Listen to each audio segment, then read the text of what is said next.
next guest, who's Dr. Wilson's mentor, Neely Fuller Jr. Brother Neely Fuller, how are you feeling, sir? I'm still learning.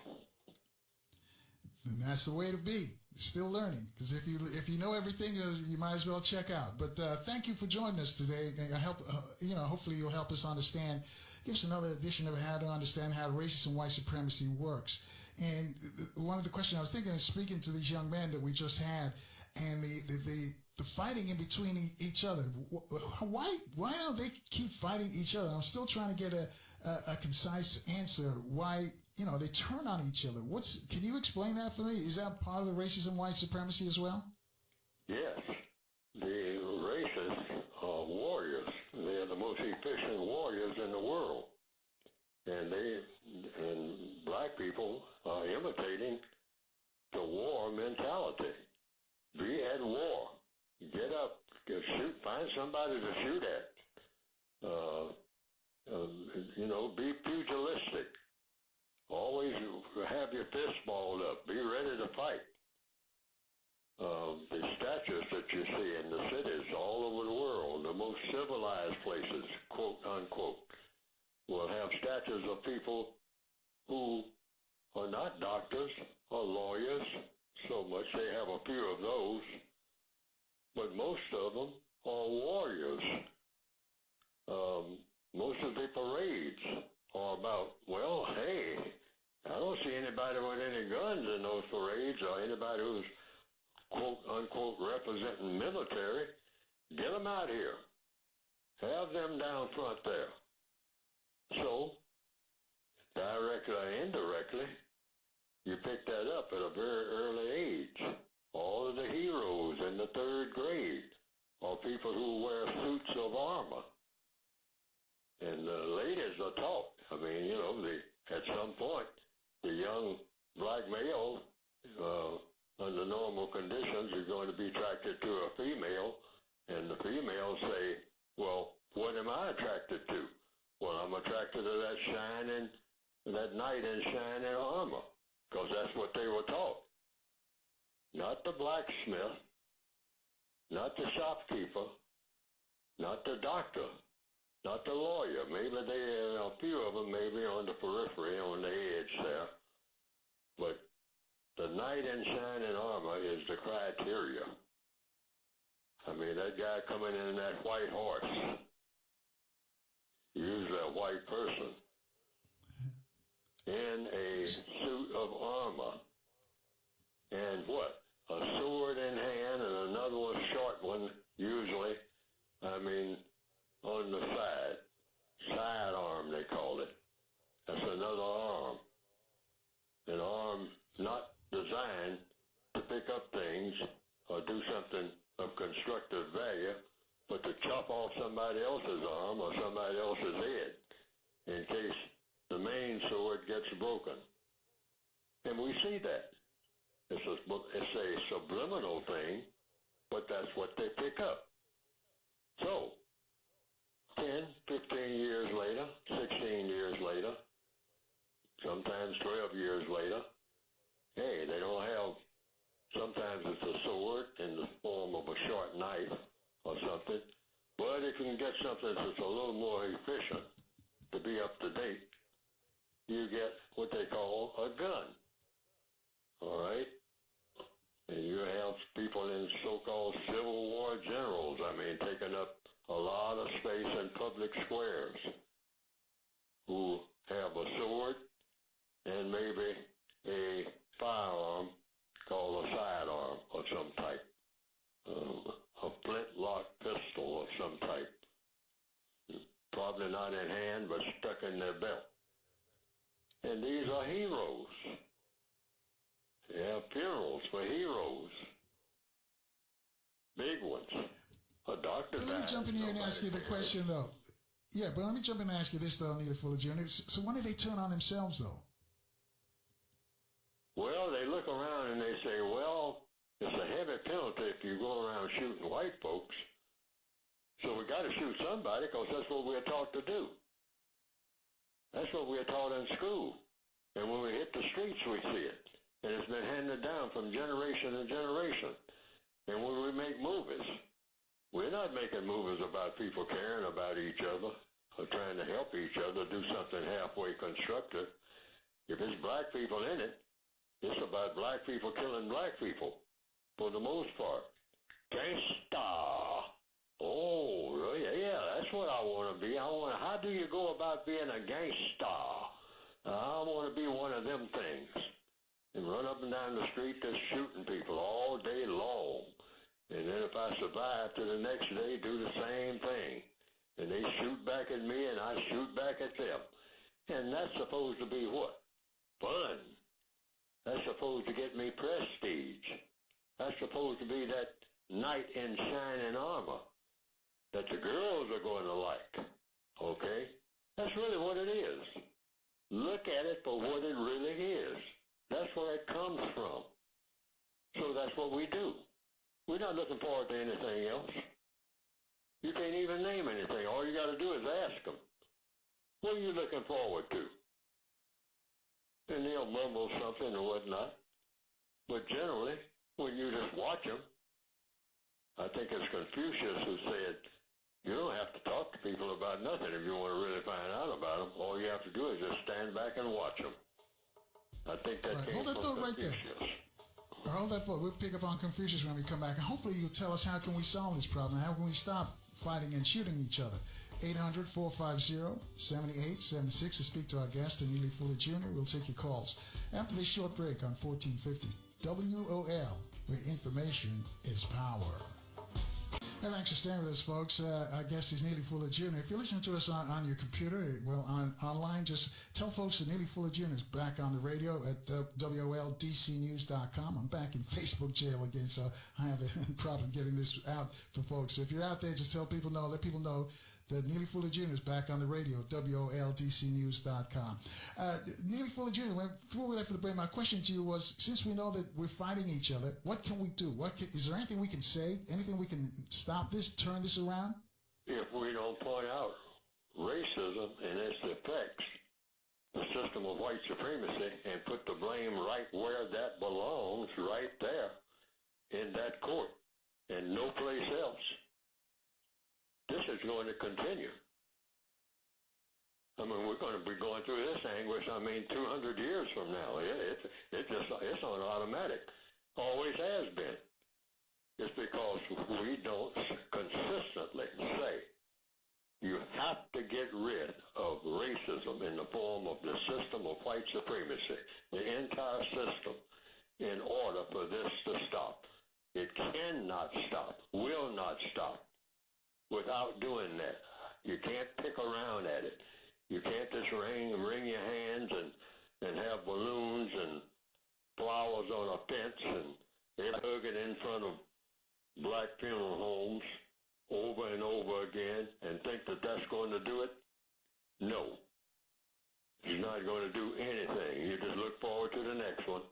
And all the young ladies out here who've got 3 or 4 babies, look for about 2 of them out of 4 to drop at the sound of gunfire after they get hit. After you've spent all that money and all that time and all that effort trying to find a babysitter and all like that, they're dead. They're dead. You're looking at dead people when they're born. Just give it to a straight dose. Until what? Until we start at least saying, this is the type of thing that white supremacy generates deliberately, because that's where it all comes from. Babies all over the world are born wide-eyed, looking for older people to show them guidance. They don't know anything. I came into the world not knowing anything. Then I started learning things. Learning what? What I saw going on around me. That's what I saw and what I heard about in other places. And it's always the same thing. Didn't just start. It's just getting worse. Right. Let me interrupt you and ask you this, though, because people hearing it and they hear the word, the phrase white supremacy, and if they're white, they're going to say, well, I didn't have anything to do with that. I don't have a problem with black people. Why should I be accused and blamed for the pathology that's in the black community? It's not my fault. And probably add on, why don't black people take their own self-responsibility for what they're doing, for their own self-destruction? What's your response? Well, in answer to the second question or the second remark, black people should say, hey, it's got to stop. We have to stop doing it. And our prescription is, first of all, break contact with each other unless we're about something, doing something constructive. Now, we're talking about the doing part, like I have in my book that you can get by going to producejustice.com. The doing part. This hanging out.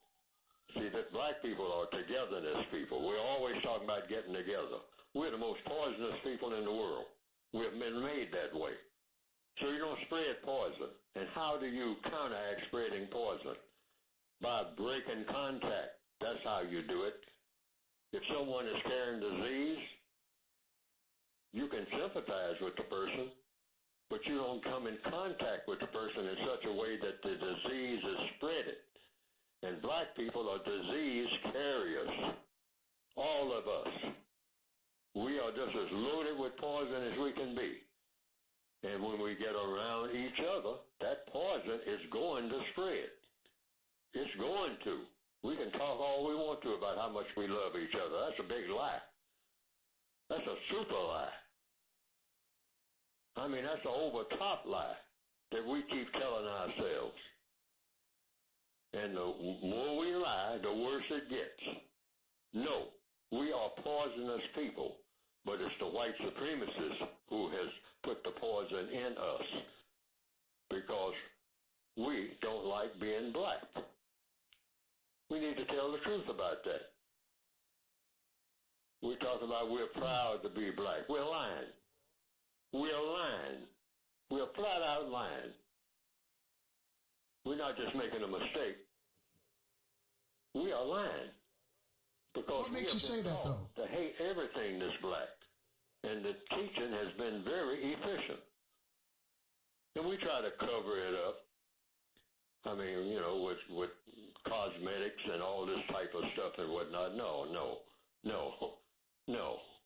It's shameful. Why? Because black means weakness. Nobody wants to be associated with weakness. See, it's not just being black within itself. It's being weak. Being weak in the face of what? All adversity. That's why we're not examples for anybody to follow. We're a bunch of garbage. Some white people have come pretty close to just saying it outright by saying, you know, by things like, you look at some dark-skinned people, you think about a toilet, and black people's minds are just about in the toilet. I mean, that's where, you know, in order to be associated with a toilet, I mean, if your mind is associated with toilets, I mean, you're going to have a toilet mind and the kind of stuff that goes into a toilet. But we have been taught systematically by the white supremacists to worship everything that's non-constructive. If it's non-constructive, black people have been taught to gravitate to it, not to run from it. If it's something that makes absolutely no sense at all, give it to the black folks. They love it. They'll eat it up and ask for more. Something that makes no sense at all. That's the way we are in 2020. And we need to stop lying about that, talking about we are great people. We have turned into garbage, period. And what do people do with garbage? Try to get rid of it. So black lives do matter, but they only matter to people who don't matter. And that's the worldwide truth. Worldwide, that's the truth. Now, how do we get out of it? First of all, one black person should not contact another black person ever again in life unless you have something constructive to say or do. Now, I don't say too much about what a black person does when you're around white people because they'll handle that. We know that. See, black people don't do the same things with white people that they do with black people. All right? We try to pretend we do, but we don't. We know where our bread is buttered. Okay? We know where the butter comes the bread. We ain't cutting that off. Because you get in white people's face, you know that's reality. You know how short-lived that is. Every black person on the planet understands that. In fact, as we speak right now, you have boatloads of black people, not just here in this area of the world, who are doing what? Asking one question. Which way did the white people go? Why? Because I got to get away from my own people. Because they're just as crazy as they can be. And so when a few white people come around, walking their dogs and whatnot, and say, we are ready to gentrify the area where you are, black people will balk and say they're taking over my neighborhood and all like that. But deep down, we say, hey, it's a little less shooting around here now. Why is that? Is that magic? Is that magic? It's a little more, they call it what? Gentrification? That's a code word in the white supremacy system, meaning what? Civilization. Civilized. It's going to have a little bit of order around here for a change. You people, when you're left to yourselves, don't know what to do with each other except cuss each other out, name call, and then start shooting and cutting. That's all you've ever done, everywhere on the planet. You don't know how to do anything else. And you got to have one or two white people coming around walking their dogs for you to act like you got some sense. This is the world that we are in, and we got to be realistic about that. But we're taught to be that way by them. That's the main thing we have to understand and admit to. All of this stuff that we do, that we glamorize and look forward to doing, like the previous talker, I heard the last part of the other program, saying that, why are these young black boys acting the way they do? Going around doing the things that they do, doing all this destructive stuff, and committing suicide, because they just can't handle it. Well, the older black people committed suicide in their minds a long time ago. We committed mental suicide by not passing on to the generation where all this confusion and destruction, the genesis of it, is in capital letters, the system of white supremacy, the most powerful government on the entire planet that's worthy of being called a government. And we got to start calling it that. It's not America. America is a concept that's never been realized. I want you to get into America on the other side, too. And also, we got a tweet question asking you about the situation going on in Buckingham Palace. I'll explain it to you on the other side. Folks, you too can join our conversation with Neely Fuller Jr., but you got to listen very keenly because you use his logic, cause and effect. Reach out to us, 800-450-7876. We'll take your calls after the short break right here on 1450 WOL, where information is power. And thanks for staying with us, folks. Our guest is Neely Fuller Jr. His book is called, the short title of the book is called The Code. He'll tell you the full title before the show's over. I want you to listen very intently with Neely, because he uses logic, cause and effect. I know some people, it goes over their head sometimes, they don't get it. But those of you who've done logic in college, you'll understand it, and you can understand what he's saying. Before we left, he was talking about America. But we got a tweet. While the show started, one of our listeners in London wanted Neely Fuller to talk about the prince and his black princess being forced out of the British monarch, allegedly by the British press, all over because she's black. That was the tweet. But I'll let you first talk about America. You're going to define America for us, and then if you help our friend in the UK explain what's going on there, if that is racist and white supremacy. The word America, functionally, and from a philosophical standpoint, which it started with, a concept. It's a concept, a philosophy. What is a philosophy? What is a concept? It's something that people aspire to, for the most part, if it's a correct concept. So America is supposed to be a correct concept. It's not a place.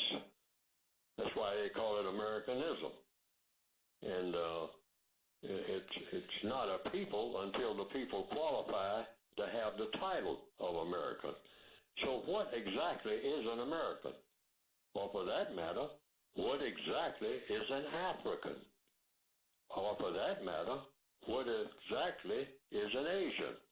They're all the same thing if it's worth anything at all to be an American, an African, or an Asian, logically speaking. I'm talking about just following the logic now. Now, logically speaking, what is exactly an American, or an African, or an Asian? What is it exactly? What is it exactly, according to logic, is a person. You have to be a person to be an American, even though there are people who will say there's, an American eagle. The eagle doesn't know anything